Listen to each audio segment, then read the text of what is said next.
there's one thing that I have a little passion for, and that's birdhouses. I actually have them in different sizes, shapes, and colors all over my house. So when I found these babies, I went crazy because they are ready, begging to be decorated.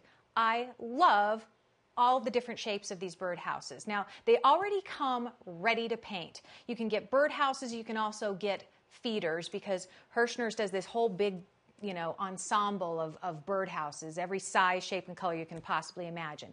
And like I said, they are ready to be decorated. So let me just give you a little gallery, shall we, of birdhouses and different things that you can do. First of all, check this one out.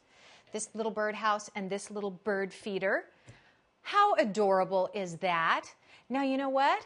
Scrapbooking paper, embellishments, paper flowers, fabric flowers, a little bling, a little glitter, all added to this ready-to-be-decorated birdhouse and bird feeder makes it absolutely adorable. Now, with this one, if you have any leftover supplies of your scrapbooking papers, or maybe you don't, maybe you're starting from scratch, the best way to create an ensemble like that is to start with a theme, and that's kind of what we did here. Of course, you're going to need some brushes, and you can decoupage the paper on using Mod Podge, but try and stick with one theme. And you see how all of these embellishments and all of these papers totally work together, okay? No brainer. I'm a big fan of themes. Okay, here's another idea I think you'll like. What do you think about this little birdhouse? A little bling happening here, huh? And you know what I used? I used the extreme glitter for the base of the birdhouse and then painted the top of it black, but added a few little blings on there. And you know what this is? These are iron-ons. And I just glued them on. I just think it's really cute. Now, I'm not sure if it's going to scare the birds away, but it sure is different. And it's a fun way to use the extreme glitter paint at the same time. This one is kind of interesting. This is, just had a little fun with this one.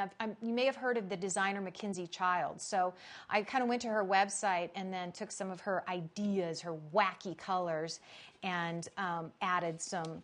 So these are actually paper, wallpaper. Little cutouts, paper wallpaper cutouts, and just added those to the sides and then painted a few little wacky things on there, and it's really fun. And then this one, you know what, get creative and use different elements. This little lighthouse, I have saved sand and different pieces from, when we go to the beach and stuff like that. So I used real sand and shells to embellish this little lighthouse, and I called it Carolyn's Cove, because a friend of mine named Carolyn loves lighthouses, and this is going to be a little gift to her. So what do you do with your birdhouses and your bird feeders after you decorate them? Well, besides hanging them, you can display them, and I have an idea for you. You can pick up one of these. We've all seen these. It's like a spindle. You can use it in a staircase, or some people use them as table legs or whatever.